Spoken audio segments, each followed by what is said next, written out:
All right. Today we're going to have a interview with Andrew Douglas. For anybody that doesn't know, he is the founder and co-creator of Dojo University. He's got a new book out. He's won top solo awards around the country and around the world, and he's been a part of some of the top bands out there, current Grade One champions in varying district, just to name one of them. Today we're hoping to have a good conversation, and I'd like to start. Andrew, go ahead and introduce yourself for folks that may not know you. Well, thanks very much for having me here, Kenny. It's very cool to do, and welcome to my world. Where everything happens on Zoom. You know, uh, this is my domain here. Yeah, so it's good to chat with you. It's good to be here. Awesome, man. Again, for those that don't know you, how long you been piping? What kind of got you into all this? Yeah, so well, I learned to play the bagpipes from my dad, Bruce Douglas, in Syracuse, New York area, and he learned from a Scottish immigrant named George McVicker, who was a really good piper and taught my dad really well. And my dad, fortunately for me, my dad had great technique and a great ear for bagpipe music, so he taught me great fundamentals, and then even better, one of the most important things I think about my dad's teaching is he passed me on to true masters as soon as he could. So as soon as I could, I was in the Mohawk Valley Phrasers pipe band and learning a lot from Jim Clough, probably the most underrated pipe major in EUS PBA history. And then of course at that time Donald Lindsay was heavily involved teaching the different bands, and Orrin Moore was a very young grade 3 band. So before long, I sort of was able to graduate into that grade 3 band. Orrin Moore originally was a collaboration between the Mohawk Valley Phrasers and the Syracuse Scottish Pipe Band, and of course other bands sort of got involved over the years as well. But I was in the band from the second year that it existed, so that's basically where I can attribute most of my upbringing to. And then through all of the different connections that Donald Lindsay has, I met great pipers like Jim McGillivray, Jack Lee, and others that have really molded my development as a player, and maybe more based on or along the lines of the conversation we're having tonight. These people really shaped how I think about the instrument and how I go about teaching it as well. Yeah. Well, and that's something I was going to ask was, starting in those bands, kind of here in the States, upper Northeast, what was it like transitioning from, bands here in the States to when you first started playing with Simon Fraser? Was it a big kind of shock, jumping from one to the other? Okay, so I'll give you a not politically correct answer. Okay, so musically, technically, finger wise, let's say, it was very easy for me. And I don't want to say that to brag. I want to say that to say that I had great teachers, and I had great fundamentals my whole upbringing. So from a fingerwork perspective, it was really not difficult to integrate with SFU at all for me. Where it was difficult were two main areas. Number one would be instrument quality and instrument sound. At that time, when I left and played with SFU, the Ross canister craze was, probably in its peak, especially in the eastern United States. And I remember Jim McGillivray, who was my main teacher at the time, sort of giving me a hard time about the fact that we were tying on a sheepskin bag and that I was getting ready to, play an old-fashioned bagpipe, as he said. But one of the things Jack Lee told me was, you're going to learn a lot about tone when you tie on a sheepskin bag. And I was 16 at the time. I didn't really think much about it other than, whatever you say, Jack, I'm just excited to be here. But he was absolutely right. I learned a lot about instrument tone and sound, from Jack and Terry Lee and all of the other amazing players in the band. So, and I learned a lot about how to blow a musical tone as well, which, it's not quite the same as just blowing steady. I think Right. obviously anyone who goes and even tries out for SFU is going to be a steady blower, but it's the production of the maximal quality of tone that I learned a lot about. That was the first thing that was a steep learning curve. And then the second thing was like the personality learning curve. So obviously as a 16-year-old, really, up and coming piper, I was very confident. And I wouldn't say I was always a great team player, but how I interacted with other professionals, let's say, for lack of a better word. SFU is a very professional organization. And so I had to learn how to be a professional, and how to act correctly in a, high pressure, high functioning team like that band is. And that took a while, I like to think that by the time I left the band 6 years later, I'd learned a lot in that regard. But in the beginning, it was very, very tricky. And I'm really grateful to Jack and Terry for being patient, and all the others, all the other people in the band too, really. I mean, yeah, let's leave it there for now. But yeah, I learned a lot in those two regards. And those were two big sort of culture shock type things for me. And that's great. And kind of carrying on with your pipe band career as it is, was there kind of a continual climb to today's band, Invariant District, playing under Stewart? Everything is there still things that you've continued to learn and continue to help kind of push you forward with your playing as instrument setups, maintenance, everything?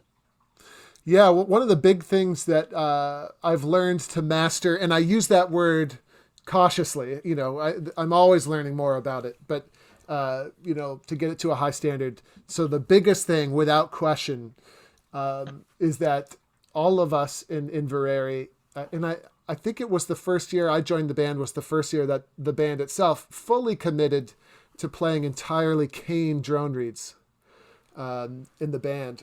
So that was a huge thing for me. I dabbled with cane drone reeds over the years with varying degrees of success.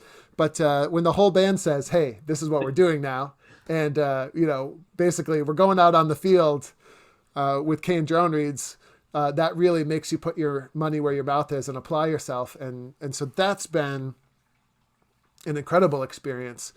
I joke around with people, but it's not really a joke. Cane is amazing when you do get it under control. My anecdote that I tell people is, I think in 2018, I went the whole month of July without needing to tune my drones. That's just how stable and just how reliable cane drone reeds can be. And if you can get them under control, they truly are, a fantastic option for producing great tone and great stability. So that was a hugely cool thing. And then from there, I think it's just an extension and continuing to gather experience. And Inverary is similar in many ways to SFU. And I think that's part of the appeal for Stewart in having me involved with the band. Obviously, I'm not there very often, but I do think that it's a natural fit. And so far, it's worked out well. So that's been a cool experience. Well, and it's great listening to you guys. I mean, not just on like medley MSR composition, which again, some of y'all's medleys have been some of my personal favorites. But like you said, with your instrument setups, some of the tone that's come out of the band is probably some of the best I've ever heard. Just fantastic all around. One thing I like, and I'd like to touch on Dojo real quick, is I know you've got your videos and setups on cane reed calibrations and tying in sheepskin bags and all of that. Yes.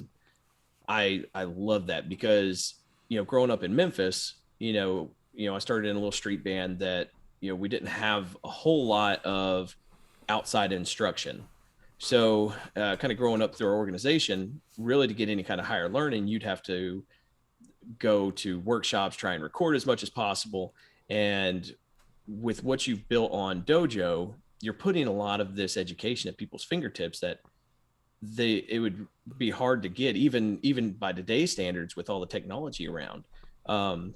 Was that what kind of spurred you into you and Carl kind of creating this and putting it out there for everybody, kind of your own experience and seeing the need for that education?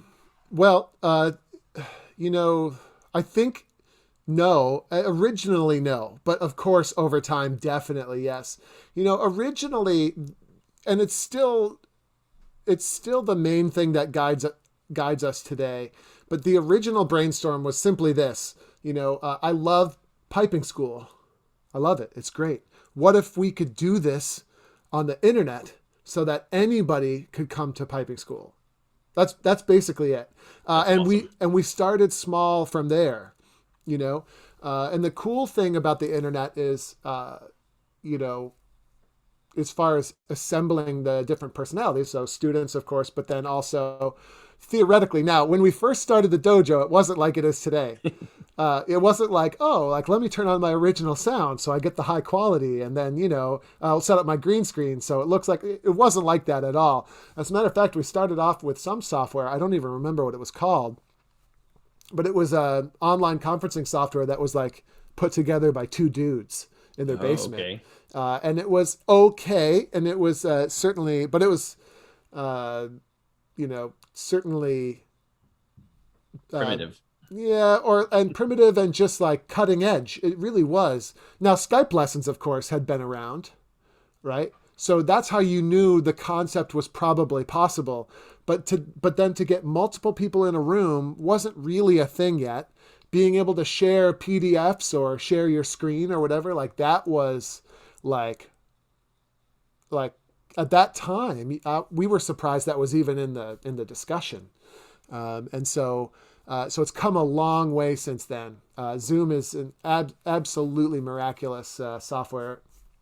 And that For first one, that was what before you guys jumped to Adobe Connect. I think that's Mhm. when I started working with you guys, was when you had that platform, and I mean even it was awesome with Yeah, what all it could offer. Adobe Connect was a huge, major game changer for us, and it had certain drawbacks that were annoying, but it was definitely magical. And we learned the sort of etiquette that the rest of the world has had to learn during COVID. I mean, we developed that etiquette probably 10 years ago. Well, maybe 8 years ago. And, certain things like, well, people have to turn their microphones off when they're not doing anything, because otherwise there's too much background noise. And the other thing, which is no longer true, but we figured out that, okay, people should keep their webcams off unless we need them, because otherwise it would chew up too much bandwidth. But of course, the world is a different place now in that regard. And I mean, you can almost play bagpipes back and forth in high quality now. You can almost do it. It's still too difficult for non-technological people to do comfortably. Yeah, to get all So the settings right to where it's yeah, not overpowering the microphone or just kind of exactly. killing the feed. Yep. But you can almost do it now. And I'm certain in 5 years, there'll be a way that this happens, and it won't even be a thing. So, but anyway, I'm totally off track. What was the question? No, I mean that was getting right into it, just kind of giving some background on Dojo and what kind of got you guys into Yeah. it. Well, so anyway, I do remember the question. So the question was like, was the fact that, or is the fact that the dojo is able to disseminate high quality knowledge to anyone who needs it, is that part of the game plan? And yeah, that's absolutely it. You know, it's absolutely it. And the sheepskin bag tie on thing is a perfect example. I know how to tie in a sheepskin bag. I read the book. I think it was the John McFadden guide, or if I might have that right. But it was like a little diagrams in a book, and here's how you do the measurements and whatever. But so like theoretically, I kind of knew how to do it. But but then I won't go into the full story here. But then when I lived in Vancouver and played with SFU, I worked at Tartantown on and off through the years, doing odd jobs, one of which was tying in bags.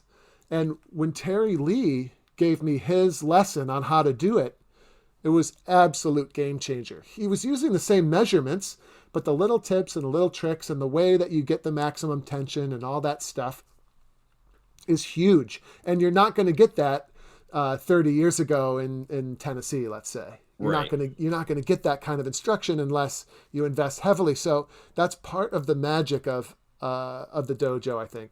Is that we can get that that quality of instruction to people. And we can go both ways too. Like YouTube is great for learning stuff about bagpipes, but it's only one way for the most Right. part. I guess there's comments, but it's only one way. But what's cool about the dojo is, you can interact with other students and some of the best pipers and the best piping teachers in the world.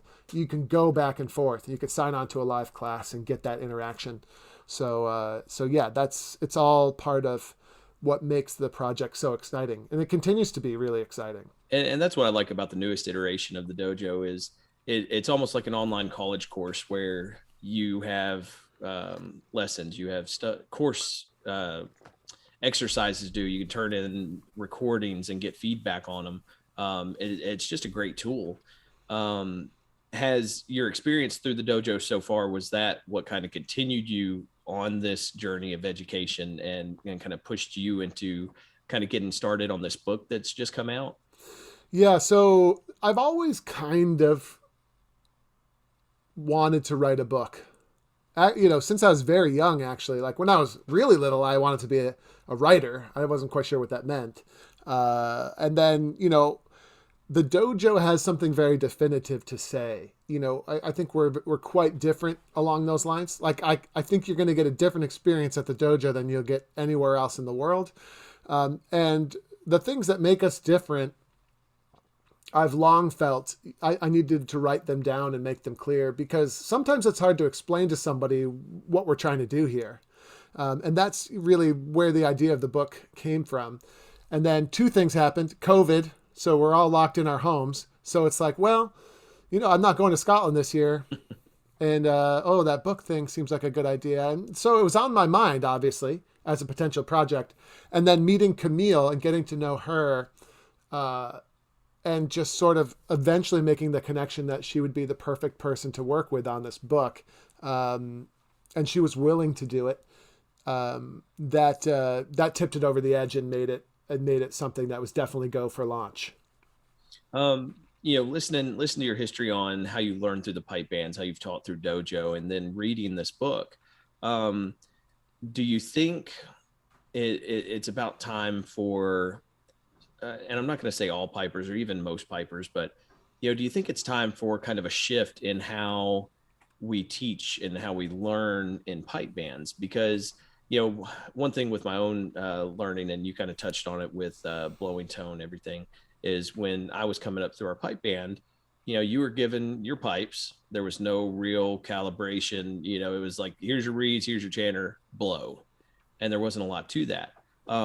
With all these outlets and everything you've been putting in, do you think it's time to try and reach out to more people and kind of break that cycle of learning to maybe help the next generation of pipers coming through? Yeah. And I think you're touching on probably what is our most, like sort of the root of our mission at the dojo. I think you're touching right on it. I think it's long overdue, to have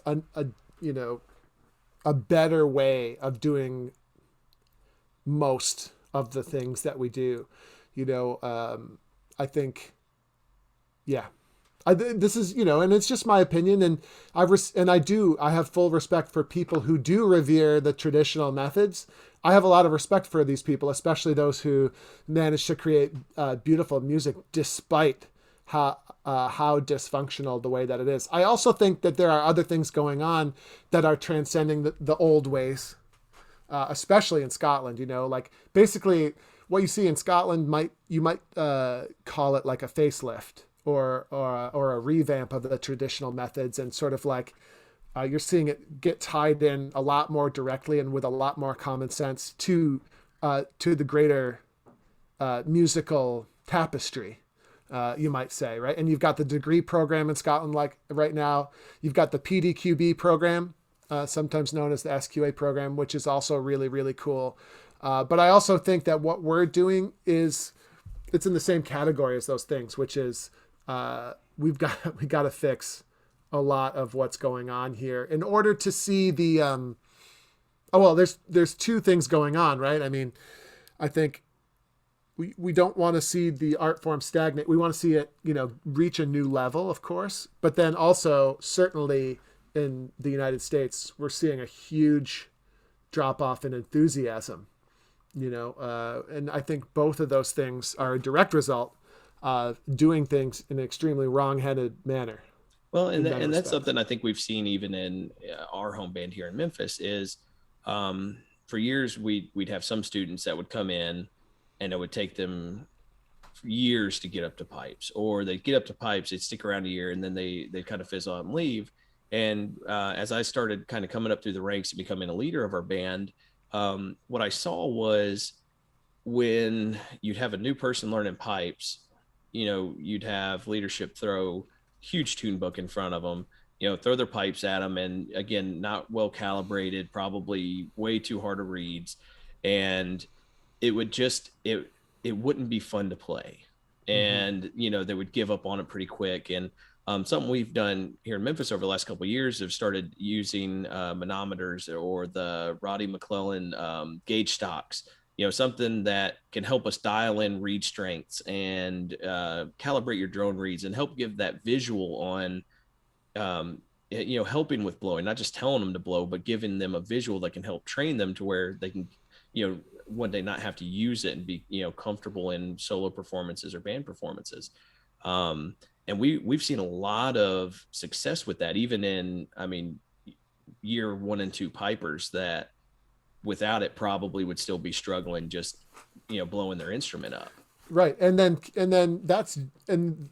I'll just augment that and say that's just a tactic, as well. So it's cool. That tactic is very effective. And there are different ways you can use manometers to, as a tactic to improve your players. But I think the overarching strategy has to be improved as well. And that is just one of many tactics that, that I would personally use. And it's good to see that a lot of people have taken to the manometer thing, and of course, yes, it goes beyond just blowing steady. As a matter of fact, steadiness in my mind is secondary priority.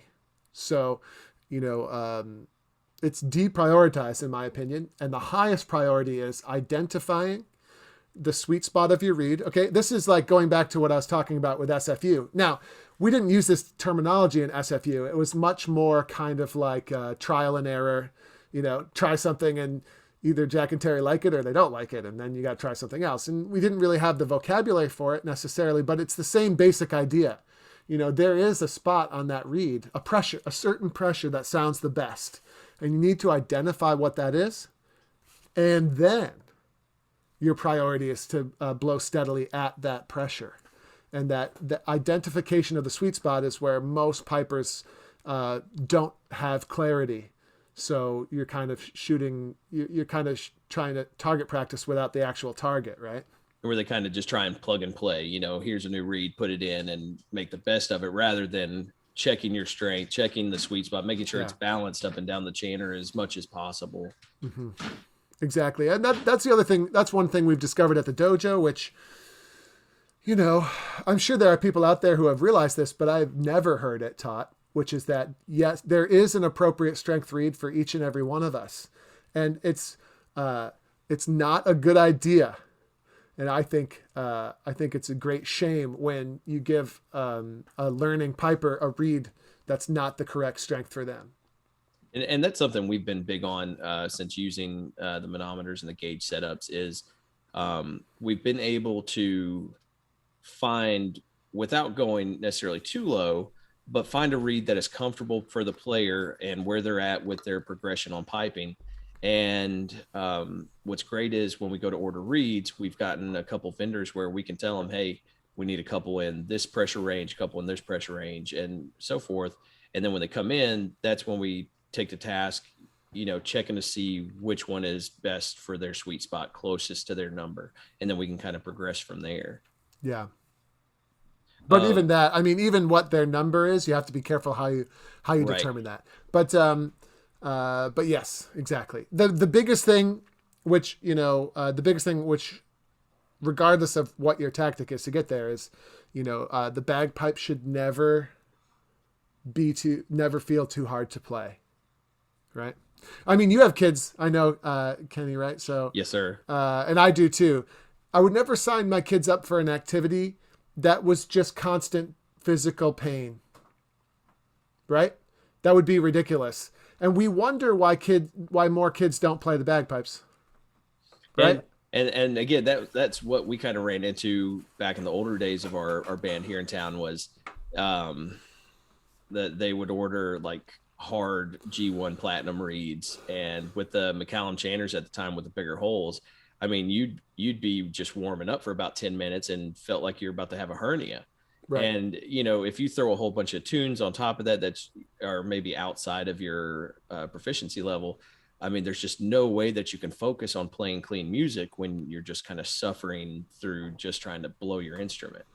Absolutely. That's absolutely right. And, you know, there are other thought experiments you can do on this one too. Like, name any great piper that visibly struggles as they play. Nobody, right? So if the most advanced, amazing pipers in the world are not visibly struggling, then why does it make sense for a beginner to be visibly struggling? That doesn't make any sense at all. And I had a great experience with that. Several years back, me and our pipe sergeant at the time, I got to take him to Winter Storm for the first time. And we were in a pipe class with the pipe sergeant of Field Marshal.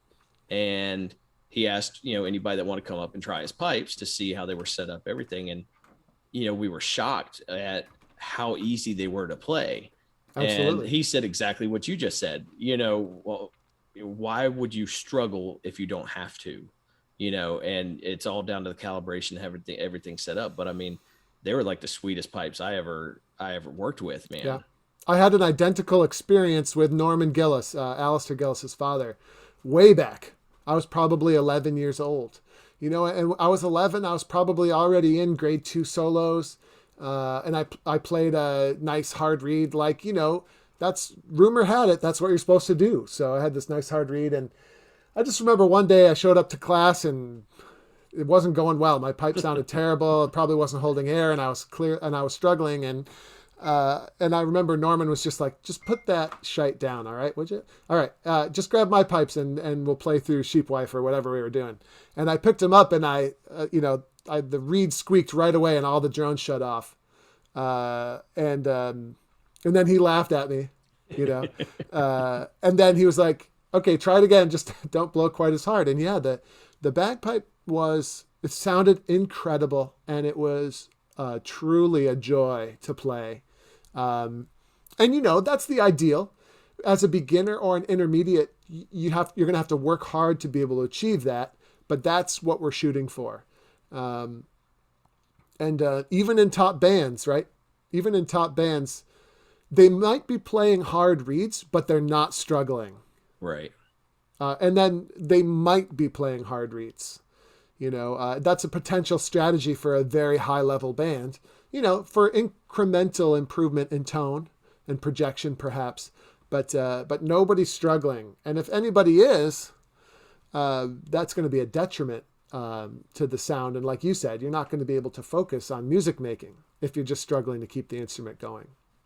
Well, and kind of transitioning to sound and listening, could you go a little bit into your 10 basic skills for bagpipe listeners?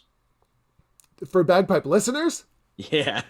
Oh, geez. I don't know about you mean the 10 basic skills involved in playing the bagpipes? Is that what you mean? Yeah, I may have written that down wrong. Or is there a typo in the book? Yeah. Oh, geez. Your 10 basic skills. Yeah, I'm not sure all 10 are actually audible. That's why I'm not sure the 10 would apply for listeners so much. But yeah, like at the end of the day, there are 10 basic skills. And there's actually kind of like 11. They just kind of get merged in eventually. So if I get to 11 here, I'll try to explain why. But yeah, so starting at the most important of the 10. So I'm going from most important to least important here, which might surprise some people too. But yeah, the most important one is rhythmic control and understanding, right? So the first one is rhythm. So your ability to time musical events is number one. Let me just go by my list here because Do you remember what chapter it's in? Ooh, I do not have my book. It's somewhere in chapter 1. It's somewhere in chapter 1. Stand by. Okay, here we go. Yeah, exactly. I just want to make sure, because when I teach this in the morning at the dojo, I always miss at least one. So yeah, rhythmic control is the first thing. So the timing of musical events is the most important thing. We can talk about why it's the most important later if you want. Second one, we call scale navigation at the dojo, but a good way to put it where everyone can understand it is just going from note to note cleanly. No crossing noises. Okay, so that's another skill that we have to develop, right? We have to know how to go. We have to know what the notes are. We have to be able to go back and forth from note to note without any issues. So that's the second active skill.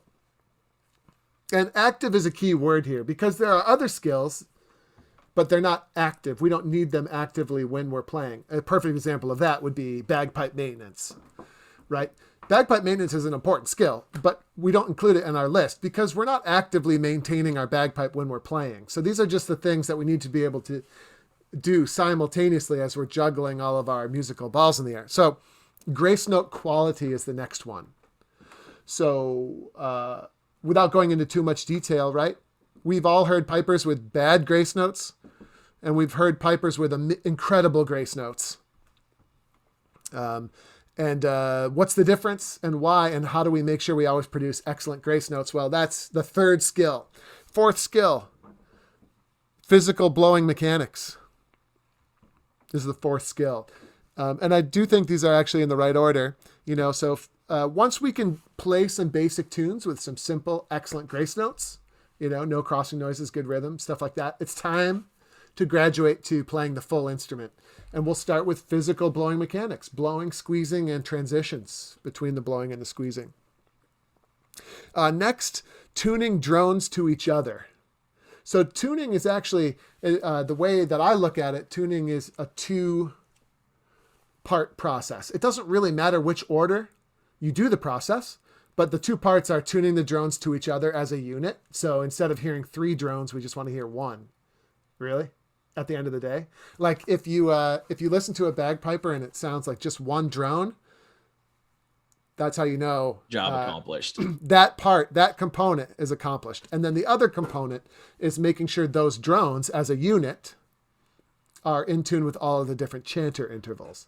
But don't mistake that. We're not there yet. So tuning the drones to each other was number 5. Number 6, identifying the chanter reed sweet spot. Yeah, extremely important. 7, tuning the drones to the chanter.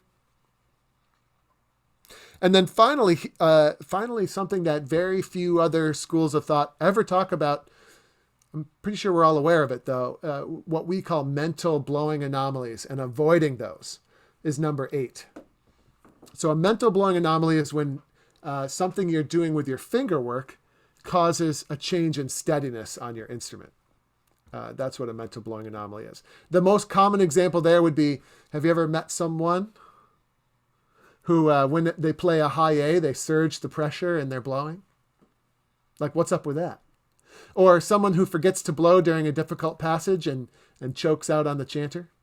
Or, I don't know, there's my little mental blowing anomaly that creeps up on me when I'm not practicing enough is underblowing on a high G. Just an old habit that's never quite died. And then, interestingly, 9 and 10 are things that most people spend a ton of time practicing, which are the least important of the 10 active skills. Number 9 is embellishment mechanics. So, E doublings, C doublings, not crushing them, playing just the right degree of openness, integrating them into the rhythm of the tune, all that kind of stuff. Number 9. And then number 10, the basic fundamentals surrounding expression. And the big dojo buzzwords there are ALAP and ASAP. But it doesn't really matter what you do as long as, or what you call it, as long as you're showing that nice contrast between dots and cuts. And that's number 10. So at any given time when you're playing, you should have all these things going on at the same time. Yes, that's absolutely right. And not just that, is those 10 things should all be going on simultaneously. Here's the kicker: without having to think about any of it. Right? That's So a lot of muscle memory, a lot of practice. yeah. Muscle memory is not the right word. It's but we would call it unconscious competence. You could call it autopilot. But yeah, you've become so competent with the skill that you no longer have to use conscious brain juice. No more conscious brain power required to do these 10 things. And that's what mastery is all about, is all of the fundamental skills are on autopilot so that all of your focus can be put on producing your own unique musical voice or your own ideas. That's the big idea. And I think if all of us sat down, I can't imagine a single person in the world disagreeing with me on this basic premise, which is that the fundamentals should be high quality and on autopilot, so you can shift your focus to great music making. And that's what I've seen personally is when you look at some of the just highest level pipers out there, you can see this across their playing. And I mean, you could sit there and hand them a brand new tune, and because they have all that just ingrained in them, they're able to, everything just kind of flows because you're not overthinking. Oh shoot, I've got to watch my blow in here. I've got to, I know I have a funky grace note here. Mm-hmm. It allows everything to kind of just smooth out. And like you said, it allows for just better all around music and performance. Yes, exactly. And there's a variety of different strategies. The most common strategy is the beat it over the head strategy. That's the most common one I've seen over all the years to achieve this sort of standard across these 10 skills, which is just, and I think that's why you see piping handed down across generations of a family. Like those tend to be, not always, but they tend to be our most successful pipers historically. And that's because literally every day you can hammer in the, yes or no. You can get that yes or no feedback in real time, in person, every single day. And across many years, you can basically, I forgot, you beat it over the head enough times, then it becomes ingrained, and that's the most common way that pipers achieve mastery. It's seldom a conscious thing. And that's what we do at the dojo. It's sort of been a necessity for us, right? So I can't reach through the screen and help you tune your drones. So we have to figure out how we're going to talk about these things. And what's interesting is a lot of good stuff comes out in the process. And talking about process and the list of all these steps and everything to master, that kind of leads into my next thing of your phases of bagpipe freedom. Mm-hmm. And could you kind of go into that a little bit and how it plays into these 10 basic skills? Yeah, so the 10 basic skills, they are the 5 phases, right? They're just spread out, and it's not entirely clear how we're going to go about this yet, right? So the way that we do things at the dojo, and there's 2 ways you could do it. You could do it as a pure beginner from scratch. You could go through the 5 freedom phases, as we call them. Because remember, that's the objective, is creative freedom at the end of the day, right? So that's why we call them freedom phases. And also because it annoys British people. They hate us Americans running around talking about freedom all the time. So it's a little bit cathartic in that sense. But no, but the real reason is because this is all about creative freedom, right? We don't want to be shackled by either our inability to play the fundamentals well, or the fundamentals overwhelming our bandwidth in our brain so that we can't focus on actually doing anything unique of our own volition, right? So that's why they're called freedom phases. So you could do this as a pure beginner, but more commonly what we do is, this is what we do to reset a player, right? So let's say a player hits a roadblock in their piping.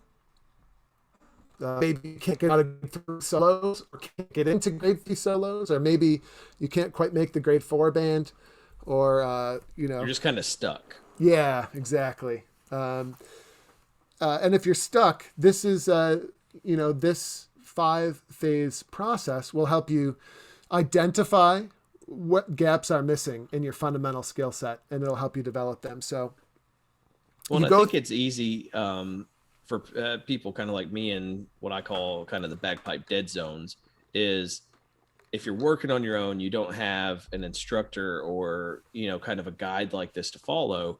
It's easy to get distracted and work on the wrong things. And that's where, you mentioned the distractions or the junk food of focus, that just, it seems like having this set path would just be golden for any piper. Yeah. Yes, exactly. And the other thing too is, let's say you're going on a diet and you're trying to get healthy. A lot of diets, incorporate cheat meals or like an 80-20 rule or something like that. And the same thing would be true here. You don't have to just do phase 1 and never do anything else. It's just that this should be what you're focused on as much as possible. So the first of the 5 phases, and here's how it works. You start in phase 1, and you have a list of objectives, okay, in each phase. Once you could do those objectives, okay, and you can prove it, then you move on to the next phase. That's the big idea, right? And in the next phase, you incorporate the previous objectives, but then you add other objectives on top. That's how this is going to work, right? So phase 1 goes like this. Clap the rhythm of your tune. Okay? And there's more details in here, but I'm going to keep it super simple. Clap the rhythms of your tune. That sounds easy enough, right? Yeah, I saw a buddy of mine. I saw his band posted on their Facebook page the other day, Las Vegas Pipe Band. That was their warm-up was, I think they were working on Meeting of the Waters. And we're just sitting there clapping through the tune all together, both the pipers and the drummers. Mm-hmm.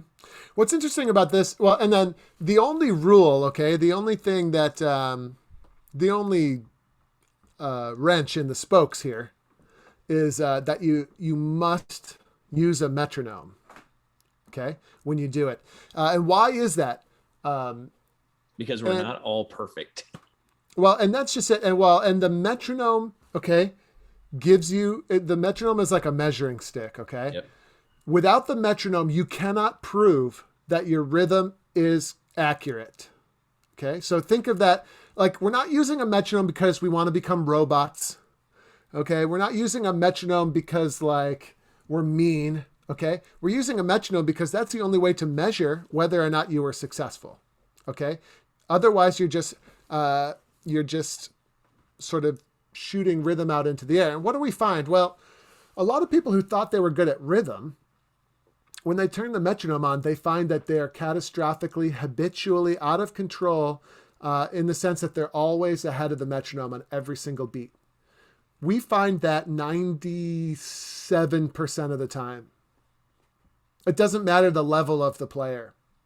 As a matter of fact, a very famous piper,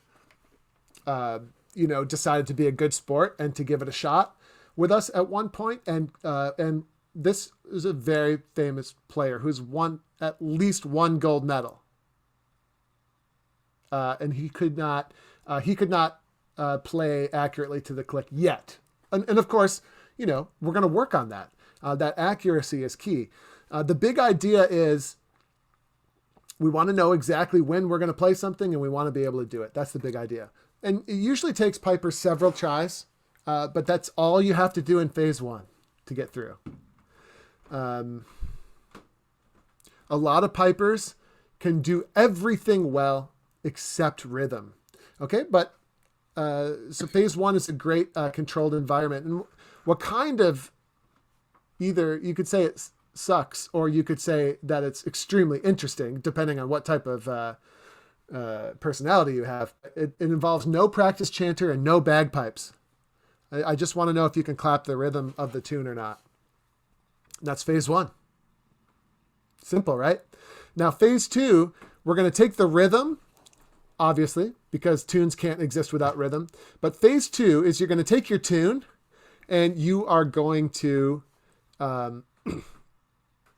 play a simplified version of that tune with grace notes only, no embellishments. You're going to play a simplified version of that tune on practice chanter with excellent rhythm, no crossing noises, and excellent grace note quality. And, we won't get into the details of exactly how we do that in the interest of time, but that's phase 2. Sounds easy, right? Anybody can do it, right? Until you try it. Yeah, well, most people can do it, but it takes practice and hard work, and you identify a lot of gaps in your skill way down way down toward the base of the pyramid. Most of us have tons and tons of flight hours practicing embellishments and expression, but we've completely neglected rhythm, scale navigation, and especially grace note quality tends to be a big one. All right, after phase 2, we put the practice chanter down, and what we do is we play the bagpipe with no chanter reed. That's phase 3. Okay, and what we're looking for in phase 3 is steady blowing cadence, being able to achieve steady blowing, being able to achieve what we call the 4 points of bagpipe posture, but basically making sure we can operate this simple bagpipe with excellent form and posture as we play, right? And then finally, being able to tune one bass and a tenor together on your own. And that's phase 3. So we take the bagpipe chanter and we cork it up for phase 3. Okay, because we are going to bring the chanter in, don't you worry. But before we do that, let's make sure we have these other basic things in good shape. Just all building blocks, kind of. Building blocks, absolutely. Getting little things all together to make sure the end product is as good as it can be. Taking the chanter out of the mix was one of the great aha moments for me. And the person who gave me this idea was Joe Brady from the Waken District pipe band. We were just talking about it, and he's like, "Hey, I love your blah, blah, blah course, but have you ever thought of doing blah, blah, blah?" And I'm like, "No, what are you, crazy?" And he's like, "Well, we do it, and here's how it works." And then he's, of course, absolutely right. He tends to be most times. I know, he's one of those annoying people. So no chanter at first. The chanter itself is in the pipes because it's part of the posture equation, right?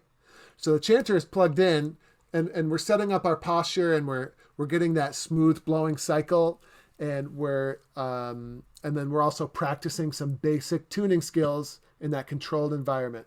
And if you can do that, a lot of people do that quite easily. A lot of people have strong basic instrument fundamentals, and where they struggled, they may have struggled in phases 1 and 2, but phase 3 is a breeze.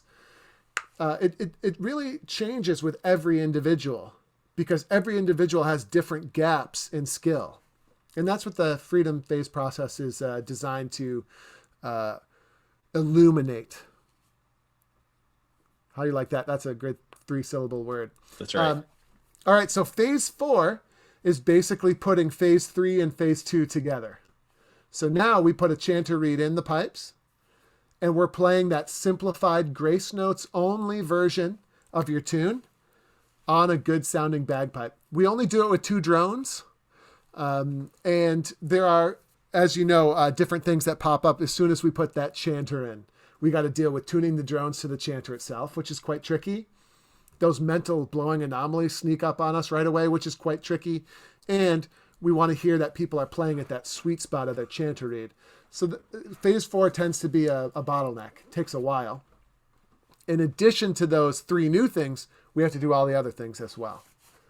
Rhythmic quality, scale navigation, grace note quality, steady blowing cycle, and the drones themselves. So phase 4 is the moment of truth. If you can pass that, then we begin to integrate embellishments and expression technique in phase 5. Yeah, and then that's how the structure of it works. Well, and it seems like going back and simplifying things is really the goal, and then building from there. And I know I've seen it personally. I'll take it one step further for you. It's not just that simplifying it is, something that you should be excited about, because most poppers are not going to be excited about that, right? It's that you should be embarrassed that you spend so much time on embellishments and deep and meaningful expression when you cannot do the basics, right?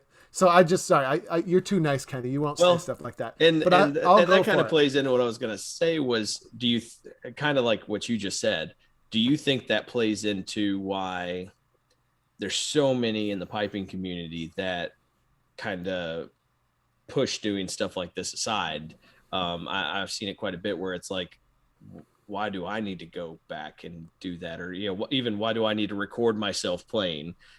Just is that kind of a thing where people don't want to expose that side of them? They just want to keep going and not pull it back. Yes, exactly. So, the freedom phase process is great about exposing this weakness in general mindset, which is, I don't have to go back and clap the rhythm. I'm a grade 2 piper. All right. That kind of thing. It's a fixed mindset. Oh, I'm a grade 2 piper. We've all been there. We love to throw our status around like it means something. And it's cool. Getting to grade 2 is obviously a great accomplishment. But if rhythm is no big deal for you, then cool. Just prove it. That's right. Prove it. Like, turn on a metronome and clap it. It's like, oh, well, my teacher doesn't teach with a metronome. Yeah, but who cares? Right. Like, just clap to the metronome. No biggie, right? Give it a try. The worst thing that happens is you become a better piper. What was X amount of minutes of trying something new? It's not the reason they don't want to go back they might say it's because they shouldn't need to, but it's because they're afraid to. They're afraid to find out whether or not they can actually play with a metronome. And I'll give you a hint. I'll make this really easy. The law of large numbers says you can't yet. With practice, you'll learn to. Okay, everyone we've taught at the dojo at all ages and stages has been able to learn to play with a metronome. Okay, but I'll make this easy for you. Even if you're a grade 1 piper, and most professional pipers, if you try to clap the rhythm of your tunes to the metronome, at first you'll fail. 97% of the time. I'll make it easy for you. You can't do it yet. So just check it out. And does it turn you into a robot to be able to accurately time your rhythms? That's the big objection to the metronome in the piping world, right? No is the answer, right? It's like, does it turn you into a robot if you can shoot an arrow at a target and hit the bullseye? No, it doesn't, right? It means that you have, control over that essential fundamental skill. Yep. It means when you intend to play something, it actually happens, right? And from there, of course, higher level playing, you can bend and mold the beat.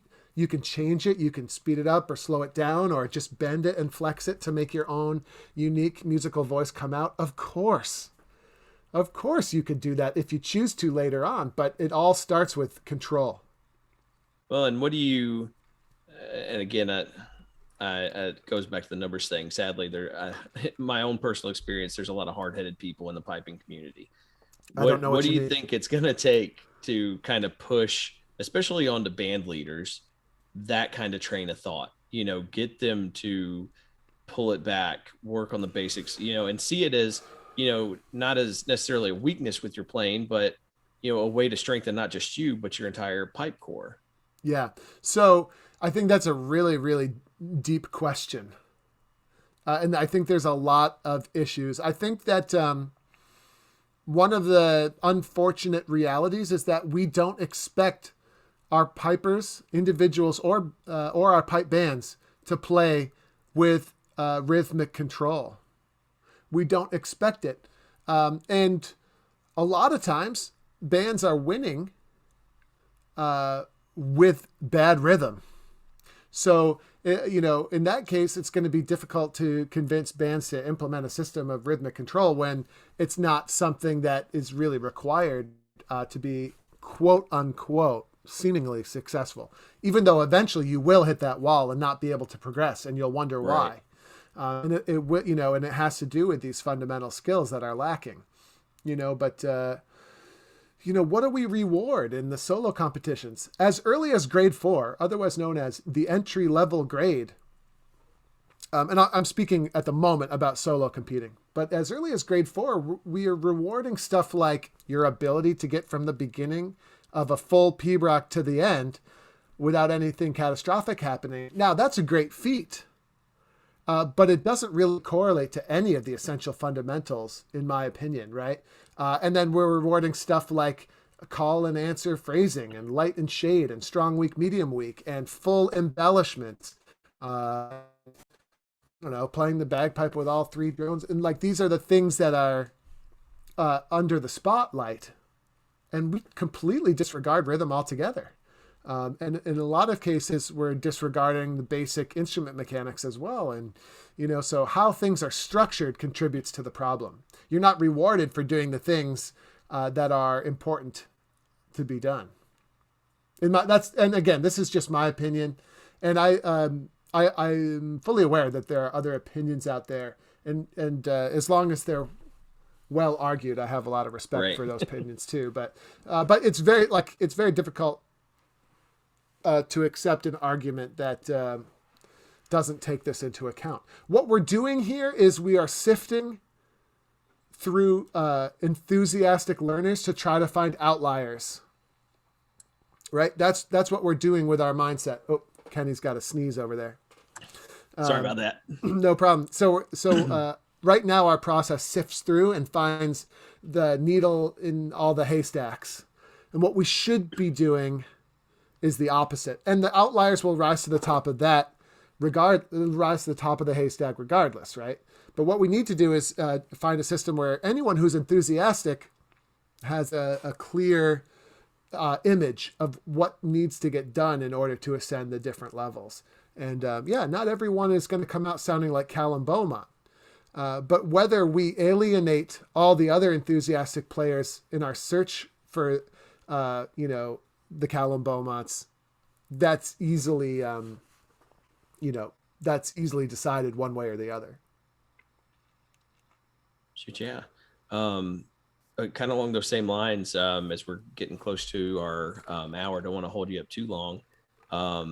I blame it's not your fault, Kenny. I'm just a long-winded guy. Hey, this is all great stuff that I think is going to go a long way towards helping not just individuals, but bands. And that kind of leads me to my last question of what's something you feel, just one thing that could, say a band in one of those bagpipe dead spots that they could pull from the book, from the dojo, from your experience, one main thing off the top of your head that could maybe help turn around the pipe section or their direction and kind of start pushing them the right way? Easy. I mean, well, yeah, it's sort of easy. Rhythm is everything. And by the way, all you drummers out there, just because you play drums does not mean you have good rhythm, okay? As a matter of fact, I know for a fact there's a 97% chance you don't have it yet, and that's okay. You don't have to feel ashamed and you don't have to try to save face. Just dig in there and do the work. But rhythm is everything. Rhythm is the root of everything. It's the root of unison playing. It's the root of ensemble.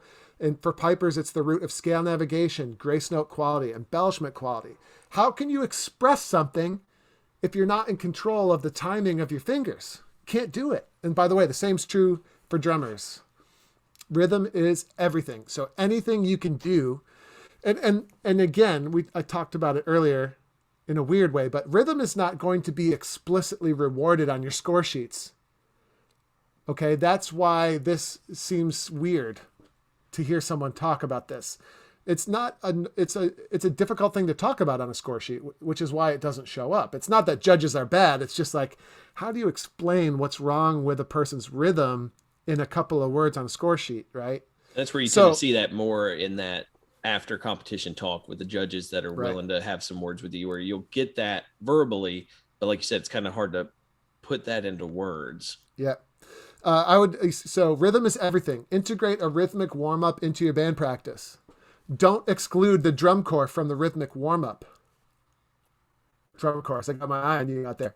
Uh, the drum course, it could be a full group thing, rhythmic warm up. You could talk about the fundamentals, and you can make sure across your band leadership that rhythm is the top priority. And it's the what is it? It's the rising tide that raises all boats for your band, right? It's just to get people on the. Here's an ironic thing, right? Someone's struggling in the snare corps, and we're like, "Oh, I got the perfect idea for you. You're gonna play tenor drum in our band." Woohoo! You know what I mean? That seems good, and that's maybe that's the right thing to do, or maybe not. But guess what? It's ironic that the weakest rhythmic members of our band are sent to play an essential rhythmic role in the band, right. And that's okay. By the way, it's okay. It's normal. Just being aware of it puts you at an advantage against all of your darkest rivals here. So teach people to play great rhythm. Prioritize that. There's a story in the book. A really, really great lady named Barb. She had terrible crossing noises. And we struggled for a long time and without much success. And then suddenly we switched gears and focused on rhythm for a while. And she showed up a few weeks later, and it's like, Barb, where'd your crossing noises go? What's a crossing noise really? It's a timing problem between your hands or your fingers, right? Yep. So get control of your timing, get control of a large number of your crossing noises. Fact. It's what you learn. It's what you learn when you do enough of this kind of stuff and actually give it a whirl. So yeah, that's my takeaway, Kenny. That's awesome, man. Rhythm's everything. For anybody wanting to get a copy of this book, where's the best place for them to pick it up at? That is a great question, and I'm 95% sure I know the answer. I just want to test the link to make sure it didn't break. Okay, get ready for this. Yeah. Oh yeah, it still works. And actually, it's funny. I don't know when this interview comes out, but ending on Labor Day, the book is 40% off right now. I'll try and get this out as soon as possible so people can get that. It's an honest coincidence, but the book is 40% off right now because, we're just running a special here leading up to Labor Day. So bagpipefreedom.com. Awesome. If there are any British people listening out there, you could also go to dojouniversity.com/book. I believe that also works. If you don't want to type in the word freedom, you could do that. Let me just test that link real quick. Oh yeah, that one works too. Yes, but bagpipefreedom.com is where you can get the book. Awesome. I don't know. I hope you enjoy it. I had a great time writing it with Camille, and then we're both really proud of how it came out. It was really cool experience. It came out way better than we thought it was going to when we started. At first it was kind of like, let's make a book, and I'm sure a couple of people will buy it, but it'll just be a great introduction to the dojo for anyone who wants to know more. And so we started out with humble aspirations, but the book turned out great. We're super proud of it, and within the first couple of weeks, we had already sold 1,000 copies. Man, so fantastic! So it's cool. Yeah, we're enjoying it. And I hope you guys grab a copy of the book and enjoy it too. Heck yeah, we may even do a giveaway through the branch or something where we get one of your copies and send it out to a member. Yeah, that'd be cool. I mean, I'll donate one to that cause, and I'll even sign it. I'll even sign it for you. Awesome. One lucky winner can get a signed copy. Although my handwriting is abysmal. I'm right there with you, man. Cool. So what's next? What's next for the Southern Branch? We've got some big games coming up. The Scotland County games are right around the corner. Stone Mountain games are right around the corner. Scotland County is looking to have one of the biggest band turnouts I know in their recent history, even pre-COVID. But bands are coming out of the woodwork for it. It's going to be a huge competition. So we're going to have several guys on the field that day. Hopefully going to have some live video feeds, maybe even try and grab some interviews the day of. But the biggest thing with the branch, we're trying to really push education and building our members. We want a goal of raising the quality, tenor drummers, bass drummers, snare drummers, pipers, whatever we can do to give them, top-notch instruction, interviews, tutorials, whatever we can. We want to make sure they have that toolbox just filled with whatever they need to excel. Cool. Absolutely. So educate me.